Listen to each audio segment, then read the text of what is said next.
ओम नमो भगवते वासुदेवाय। जय श्री कृष्णा, राधे राधे। आप सभी का हमारे YouTube चैनल पर हार्दिक स्वागत है। आज सुने कार्तिक मास महात्म्य की कथा। तो प्रेम से बोलें लक्ष्मी नारायण भगवान की जय हो। तो आज शुरू करते हैं कार्तिक मास में सुनी जाने वाली तुलसी माता की कहानी से। इस कहानी को श्रद्धा भाव से पूरा अवश्य सुनिएगा, क्योंकि तुलसी माता की कथा को कार्तिक मास में सुनने से घर में अन्न धन माता लक्ष्मी की कृपा होती है। तो प्रेम से बोलें तुलसी माता की जय हो। एक ब्राह्मण थे। वह सुबह सवेरे स्नान करके मंदिर जाते थे। प्रतिदिन वहाँ पर तुलसी माता की पूजा करते थे और तुलसी माता से यही प्रार्थना करते कि हे तुलसी महारानी, मेरे यहाँ भी आनंद मंगल करना। बस इस तरह से कहकर वह पूजा करके वापस लौट आते। इस तरह पूजा करते करते ब्राह्मण को कई साल बीत गए। तो तुलसी माता ने सोचा कि ये ब्राह्मण तो बहुत ही सीधा है और गरीब भी है। मेरी प्रतिदिन पूजा करता है और मुझे कहता है कि मेरे घर सब आनंद मंगल करना, तो मुझे कुछ ना कुछ करना चाहिए। तो एक दिन तुलसी महारानी एक कन्या का रूप धारण करके वहाँ पर बैठ गई। जैसे ही सुबह सुबह ब्राह्मण देवता पूजा पाठ करने के लिए आए और तुलसी माता की पूजा करके अपने घर को जाने लगे, तो वह कन्या बोली कि बाबा, मैं भी तुम्हारे साथ चलना चाहती हूँ। तो ब्राह्मण ने सोचा कि 6 लड़कियाँ तो मेरे पहले से हैं और 7 लड़कियों का मैं पालन पोषण कैसे करूँगा, लड़कियों की शादी कैसे कराऊँगा, मेरे पास तो कुछ भी नहीं है।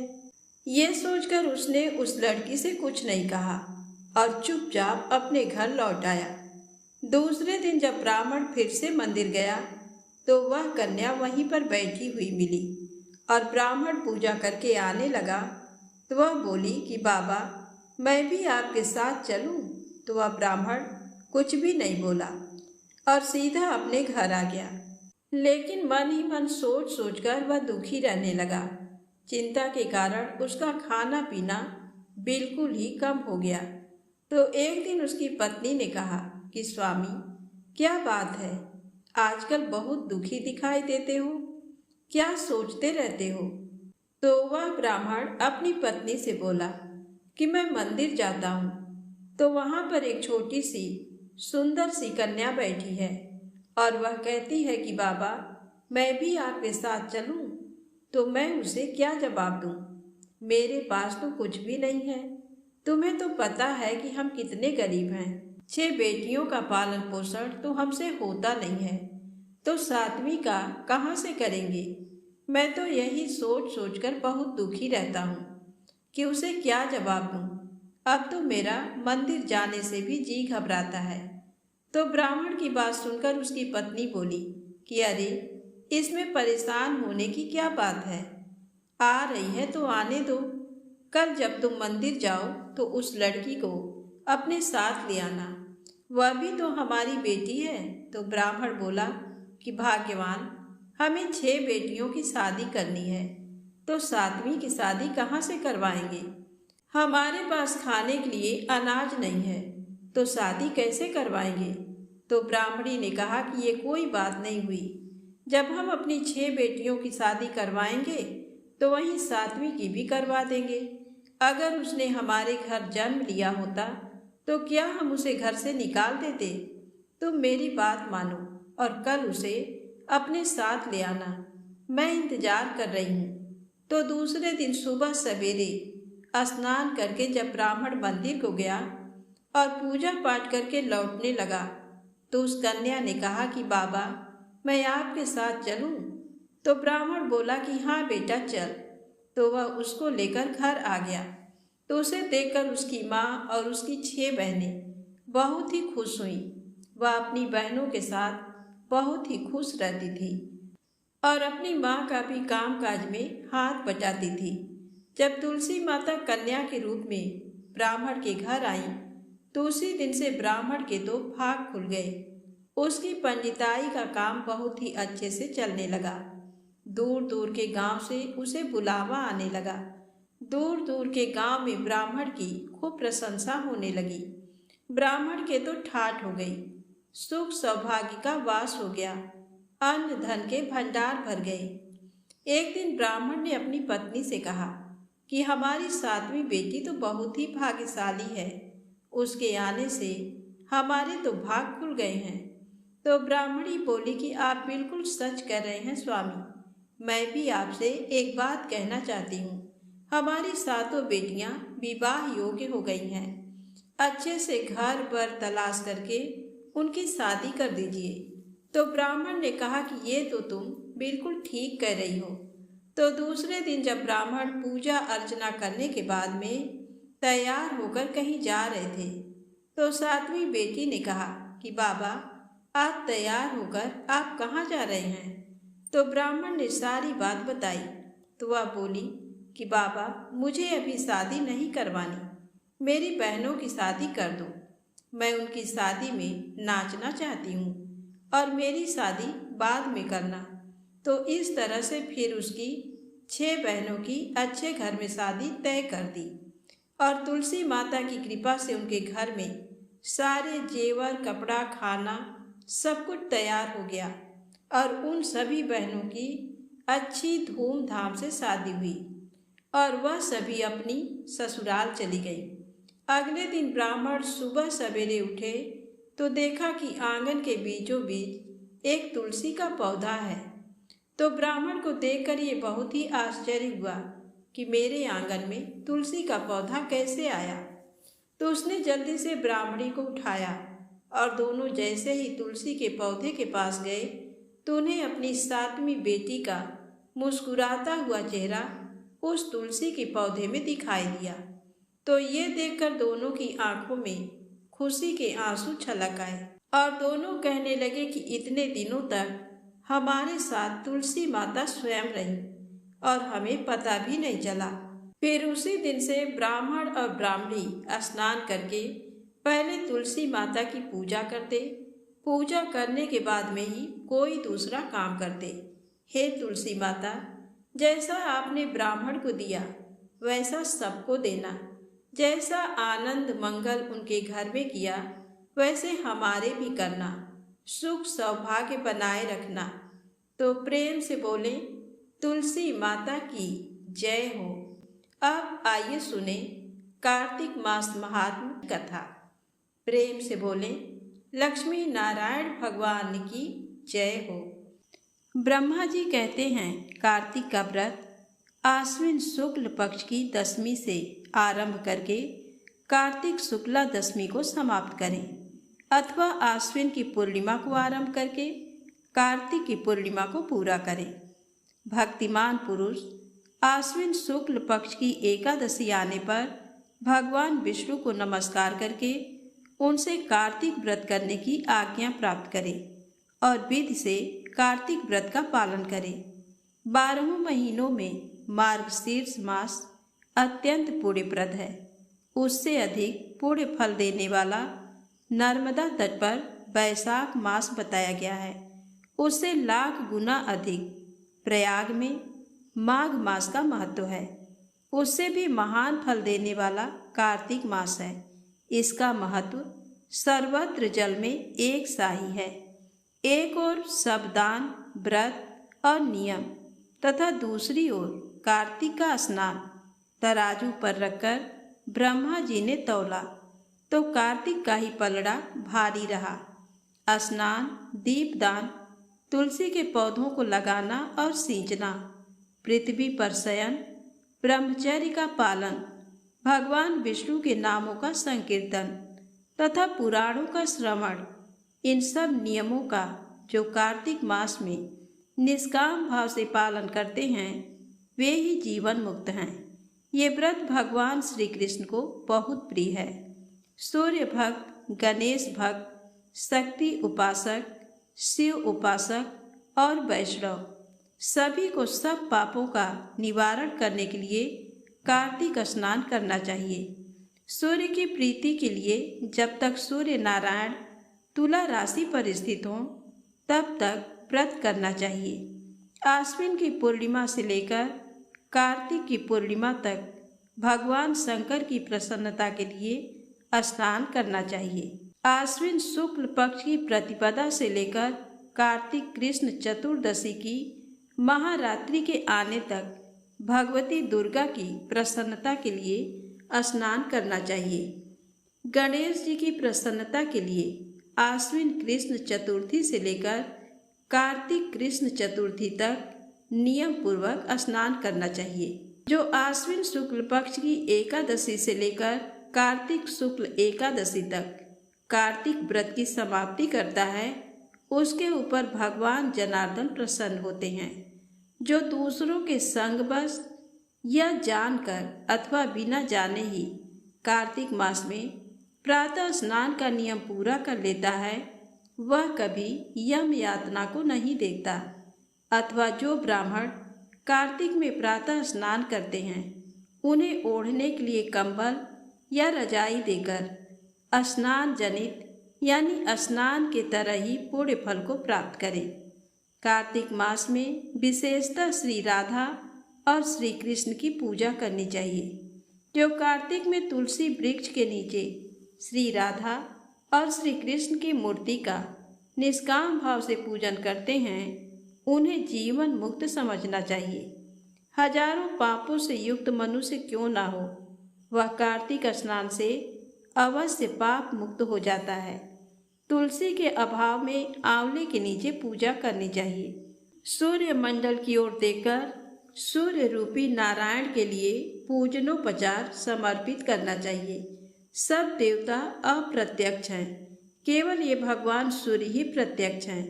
अन्य सब देवता काल के अधीन हैं, परंतु भगवान सूर्य काल के भी काल हैं। जो दरिद्र है वही दान का पात्र है, उसकी अपेक्षा भी विद्वान पुरुष दान का विशेष पात्र है। भगवान विष्णु की जल मूर्ति से अचल मूर्ति श्रेष्ठ मानी गई है। मूर्ति के अभाव में भगवत बुद्धि से पीपल अथवा वट की पूजा करनी चाहिए। पीपल भगवान विष्णु का और वट भगवान शंकर का स्वरूप है। सालग्राम शिला के चक्र में सदा भगवान विष्णु का निवास है, इसलिए प्रयत्न पूर्वक सालग्राम की पूजा करनी चाहिए। पलाश ब्रह्मा जी के अंश से उत्पन्न हुआ है। जो कार्तिक मास में उसके पत्तल में भोजन करता है, वह भगवान विष्णु के लोक में जाता है। पीपल के रूप में साक्षात भगवान विष्णु विराजमान है, इसलिए कार्तिक में प्रयत्न पूर्वक उसका पूजन करना चाहिए। जो लोग कार्तिक मास में स्नान, जागरण, दीपदान और तुलसी वन की रक्षा करते हैं, वे भगवान विष्णु के स्वरूप हैं। जो भगवान विष्णु के मंदिर में झाड़ू देकर स्वस्तिक आदि का निष्काम भाव से मंगल चिन्ह बनाते और भगवान विष्णु की पूजा करते हैं, वे जीवन मुक्त हैं। जब 2 घड़ी रात बाकी रहे, तब तुलसी की मृत्तिका, वस्त्र और कलश लेकर जलाशय के समीप जाएं। पैर धोकर गंगा आदि नदियों तथा विष्णु और शिव आदि देवताओं का स्मरण करें। फिर नाभि के बराबर जल में खड़ा होकर इस मंत्र को पढ़ें। कार्तिकेयं करिष्यामि प्रातः स्नानं जनार्दन प्रीत्यर्थम तव देवेश दामोदर मया सह। अर्थात हे जनार्दन, देवेश्वर, दामोदर, लक्ष्मी सहित आपकी प्रसन्नता के लिए मैं कार्तिक में प्रातः स्नान करूँगा। इसके बाद गृहाणार्घ्यम मया दत्तम राधया सहितो हरे नमः कमल नाभाय नमस्ते जल साइने नमस्तेस्तु ऋषिकेश गृहाणार्घ्यम नमोस्तुते। अर्थात हे भगवान, आप श्री राधा के साथ मेरे दिए हुए इस अर्घ्य को स्वीकार करें। हरे, आप कमलनाभ को नमस्कार है। जल में शयन करने वाले आप नारायण को नमस्कार है। ऋषिकेश, ये अर्घ्य ग्रहण कीजिए, आपको बार बार नमस्कार है। मनुष्य किसी भी तीर्थ में स्नान करे, उसे गंगा का स्मरण अवश्य करना चाहिए। पहले मृत्तिका आदि से स्नान करके पाव मानी ऋचाओं द्वारा अपने मस्तक पर अभिषेक करें। पुरुष सूक्त से सिर पर जल छिड़के। उसके बाद बाहर आकर पुनः मस्तक पर तीर्थ का जल सींचे। फिर हाथ में तुलसी लेकर 3 बार आचमन करके पानी से बाहर धोती निचोड़े। वस्त्र निचोड़ने के पश्चात तिलक आदि करे। कार्तिक में जहाँ कहीं भी प्रत्येक जलाशय के जल में स्नान करना चाहिए। गर्म जल की अपेक्षा ठंडे जल में स्नान करने से 10 गुना पुण्य होता है। उससे 100 गुना पुण्य बाहरी कुएं के जल में स्नान करने से होता है। उससे अधिक पुण्य बावड़ी में और उससे भी अधिक पुण्य पोखरे में स्नान करने से होता है। उससे 10 गुना झरनों में और उससे भी अधिक पुण्य कार्तिक में नदी स्नान करने से होता है। उससे भी 10 गुना पुण्य वहाँ होता है जहाँ 2 नदियों का संगम हो, और यदि कहीं 3 नदियों का संगम हो तब तो पुण्य की कोई सीमा ही नहीं है। सिंधु, कृष्णा, वेणी, यमुना, सरस्वती, गोदावरी, बिपाशा, नर्मदा, तमसा, कावेरी, सरयू, क्षिप्रा, चंबल, बितस्ता, वेदिका, सोनभद्र, बेत्रवती, अपराजिता, गंडकी, गोमती, पूर्णा, ब्रह्मपुत्रा, मानसरोवर, वागमती, सतलज, ये तीर्थ कार्तिक में दुर्लभ हैं। सब स्थलों से अधिक विंध्याचल और हिमालय के भीतर का प्रदेश उत्तर भारत पुण्यदायक है। उससे भी कोल्हापुरी श्रेष्ठ है। कोल्हापुरी से श्रेष्ठ विष्णु कांची और शिव कांची है। उससे श्रेष्ठ है अनंत सेन का निवास स्थान वराह क्षेत्र। वराह क्षेत्र से चक्रक क्षेत्र और चक्रक क्षेत्र से अधिक पुण्यमय मुक्तिक क्षेत्र है। उससे श्रेष्ठ अवंतीपुरी और अवंतीपुरी से श्रेष्ठ बद्रिकाश्रम है। बद्रिकाश्रम से अयोध्या, अयोध्या से गंगा द्वार, गंगा द्वार से कनखल और कनखल से भी श्रेष्ठ मथुरा है, क्योंकि कार्तिक में वहाँ स्वयं भगवान राधा कृष्ण स्नान करते हैं। मथुरा से भी श्रेष्ठ द्वारका है। जिन्होंने भगवान गोविंद में अपने चित्त को लगा रखा है, उनके लिए द्वारका सूर्य के समान पुण्य का प्रकाश करने वाली है। द्वारका से भी श्रेष्ठ भागीरथी है। वह भी जहाँ विंध्य पर्वत से मिलती है वहाँ अधिक श्रेष्ठ है। उससे 10 गुना पुण्य तीर्थराज प्रयाग में होता है। उससे श्रेष्ठ काशी है, जिसके आश्रय से गंगा जी भी मनुष्यों के सब पापों का नाश करती हैं। काशी में पंचगंगा तीर्थ है, जो तीनों लोकों में विख्यात है। कार्तिक मास आने पर रौरव नरक में पड़े हुए पितर भी चिल्लाते हैं कि क्या हमारे वंश में कोई ऐसा भाग्यवान पैदा होगा जो पंचगंगा में जाकर हमारे लिए नरक से उद्धार करने वाला तर्पण करेगा। लाखों पाप करके भी मनुष्य यदि पंचगंगा में नहाकर बिंदु माधव जी की पूजा करे तो उसके सभी पाप तत्काल नष्ट हो जाते हैं। कुछ रात बाकी रहे तभी स्नान किया जाए तो वह उत्तम और भगवान विष्णु को संतुष्ट करने वाला है। सूर्योदय काल में किया हुआ स्नान मध्यम श्रेणी का है। जब तक कृत्तिका अस्त न हो तभी तक स्नान का उत्तम समय है, अन्यथा बहुत विलंब करके किया हुआ स्नान कार्तिक स्नान की श्रेणी में नहीं आता।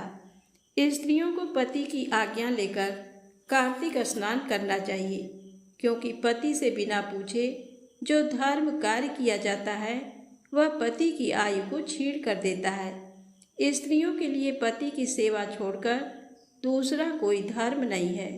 जो पति की आज्ञा का पालन करे वही इस संसार में धर्मवती है। केवल व्रत आदि से धर्मवती नहीं होती। पति यदि दरिद्र, पतित, मूर्ख अथवा दीन भी हो तो वह वैसा होता हुआ भी स्त्री का आश्रय है। उसके त्याग से स्त्री नरक में गिरती है।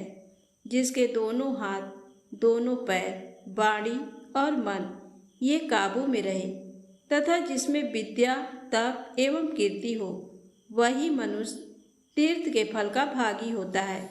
जिसके तीर्थों में श्रद्धा न हो, जो तीर्थ में भी पाप की ही बात सोचता हो, नास्तिक हो, जिसका मन दुविधा में पड़ा हो, तथा जो कोरा तर्कवादी हो, ये 5 प्रकार के मनुष्य तीर्थ फल के भागी नहीं होते। जो ब्राह्मण प्रतिदिन प्रातः काल उठकर तीर्थ में स्नान करता है, वह सब पापों से मुक्त हो पर ब्रह्म परमात्मा को प्राप्त होता है। स्नान का तत्व जानने वाले मनीषी पुरुषों ने 4 प्रकार के स्नान बतलाए हैं: वायव्य, वारुण, ब्राह्म और दिव्य। गोधूलि से किया हुआ स्नान वायव्य कहलाता है।